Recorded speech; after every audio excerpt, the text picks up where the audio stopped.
Okay, Chapter 6, Surveys and Observations. We'll talk about construct validity of surveys and polls, questionnaires, and then behavioral observations. So construct validity being how well we're measuring the variable in question, how well we're actually capturing what we're interested in. Okay, so when you're writing a questionnaire, there are a few different kinds of questions you could put in. Open-ended questions like, what do you think of this class? And there's some advantages to that. You can get a lot of rich information you might not be able to fully capture with simpler forced choice questions. But there's some disadvantages. There's, of course, many different ways, infinite number of ways that people can answer, and so it can be hard to categorize them, and that can be time-consuming. Forced choice format restricts the choices to two or more options, so somebody has to choose like yes or no, or a Likert or Likert type scale. So Likert goes from strongly agree to strongly disagree. Likert type scales may use just very similar wording. Semantic differential format is similar to a Likert scale, except there's adjectives that are used. How would you rate this meal? Best meal ever on one side, and then I almost picked it up on the other side. Okay. When you're wording your questions, the wording does matter. So this is where testing of your survey needs to come into play to validate it before using it for collecting actual data. So here's just an example from a previous study in Delaware. If you put in more details in here that may kind of suggest the harms of voter ID laws, then support goes down substantially. To get an unbiased response, you'll need to make sure that they're worded as neutrally as possible. These are some poorly worded questions. One is one way in which one mistake that you want to avoid is making a double-barreled question, where it's actually two questions built into one. Do you enjoy swimming and wearing sunscreen? Which do you answer? Right? Negatively worded question. People who do not drive with a suspended license should never be punished. It just gets confusing keeping up with all the double negatives. Question order, even if you have well-worded questions, sometimes the order in which they're listed can make a difference. Answering yes to one question and then answering no to a very similar question that comes right after could create some cognitive dissonance. And so participants may be led to agree further once they've already agreed to something previous. So there are definitely some limitations to self-report, but it can be, there are advantages too. Sometimes it's the only way to get the info that you want. Just ask people to report on their own, as opposed to having others observe or collecting physiological data. Or sometimes people, just some limitations of it though, sometimes people will use shortcuts. They're called response sets, where people just kind of get in a groove and answer all the questions the same. Sometimes this takes the form of acquiescence, just yay saying. Reverse wording is one way that you can catch this. So if you're asking people how happy they are, you might ask questions similar to in most ways my life is close to ideal. The conditions of my life are excellent. Then you could throw in a reverse worded question like I am very dissatisfied with my life. And if somebody actually is satisfied, then they should, if they're actually reading the question and they're actually dissatisfied, then they should say strongly disagree. So if somebody just answers strongly agree to all the questions. You can catch it that way.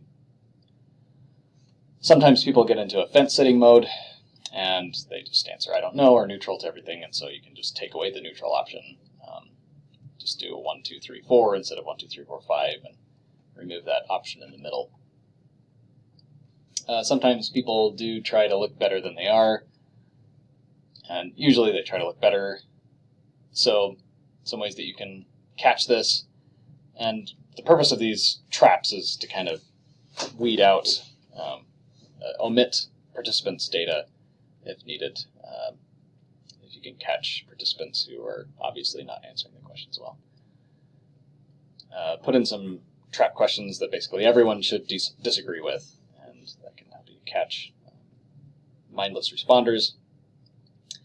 Sometimes it's better to get the opinions, the reports of others who are direct observers of your subjects, peers, parents, clinicians, rather than self-report. And then there are sometimes just computerized measures that are used, like maybe you've heard of the implicit association test, where people may not self-report biases, but you can infer biases based on reaction times. Okay. So a couple other limitations of self-report. Sometimes people make up creative explanations for their behavior, when in reality there's no real reason why they should be aware of why they're doing what they're doing. So an example is there's a study done with pairs of stockings. They were all laid out in a row, and people were asked to choose which one they liked, and they would they tended to pick the one on the far right. And they said, they made up an explanation for it, it's got higher quality or things like that. But all the stockings are all the same, so there's some other reason, but our brain wants to have that explanation that makes sense. There's some interesting studies that show that it's the left brain, specifically, left side. So self-reporting of memories, if you're trying to ask people to remember how happy they were with their life 10 years ago, they may judge it to be better than it actually was. Is one example of a bias that memory has.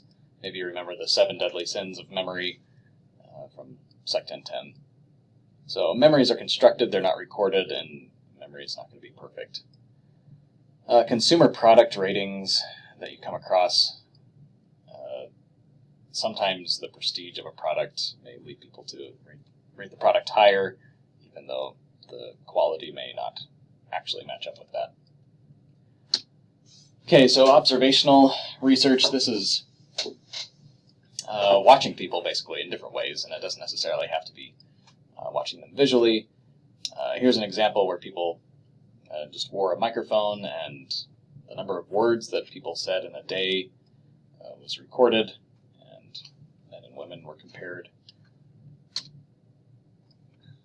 There are different ways that you can collect this kind of observational data. Eye tracking can track where people look. Sometimes people actually will watch families in the home, for example. There's been studies done there. That's what this figure shows. Recording different types of speech that were observed. And sometimes this can be better than self-report because people may, this helps to remove a lot of those biases that people have when reporting them based on their own memory and their own experience. But then you get to the issue of observer bias, where observers sometimes see just what they expect to see. So here's a famous example. Clever Hans was a horse trained in Germany to purportedly do complex math.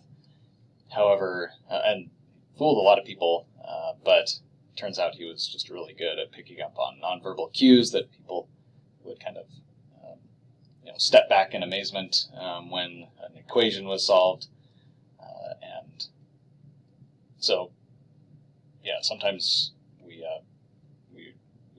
when we're expected and when we anticipate seeing something, then we actually do see it. And it took some clever experimental design to actually figure out that Hans wasn't actually clever in that way. He was just very clever at picking up on nonverbal cues. There's a Brighton dull rat study that's often cited where a group of rats, students were trained some rats to run through a maze, and half of them were told that they were bright rats, and half of them were told that they were dull rats, and they actually, in subtle ways, speculate the authors through maybe subtle cues and subtle reinforcement, actually led the bright rats to run the maze faster, whereas the dull rats didn't improve their performance. Right? A mask design helps to reduce observer bias because if there's some kind of an intervention or a certain characteristic of different experimental groups, the observer should be masked to that and should be blind to which group you're dealing with. So in that dull and bright rats study, to remove that bias, then of course the student should be blind to which condition or which group the rats belong to. Of course, they were all the same in that study. That wasn't the purpose of the study. But if you were really trying to assess the difference between two groups of rats, then the observer should know which group they're dealing with. Sometimes participants react to being watched as well. As you can imagine, remember demand characteristics from general psychology. People act differently when they're being watched. That's why the phrase "dance like no one is watching" is a thing. So there's different solutions. You can try to blend in, maybe watch through a one-way mirror, if that works for your design. With the observers who observed families eating dinner in the evening, they had to kind of give the participants some time to acclimate to having people there making videos and watching their every move. Once they got used to that to some degree, then you get some better data and hopefully catch people in their more natural state. Sometimes you can just measure the behavior's results, so it's just very unobtrusive, so like measuring how much trash of a particular type ends up in residential waste bins, or seeing footprints or things like that to observe where people tend to go. So where there's no way that you could identify who actually did it. The ethics of this, it really depends. Of course, there's privacy considerations here, and if there's things like a hidden camera study that where that's the only way that you can answer the question, then people need to give their consent afterwards to use the data. Otherwise, it needs to be deleted without the participant watching it, things like that. So there's definitely ethical considerations here, but sometimes this is the way that you need to get the data. This is a superior way to collect data for certain types of questions. So that's the end.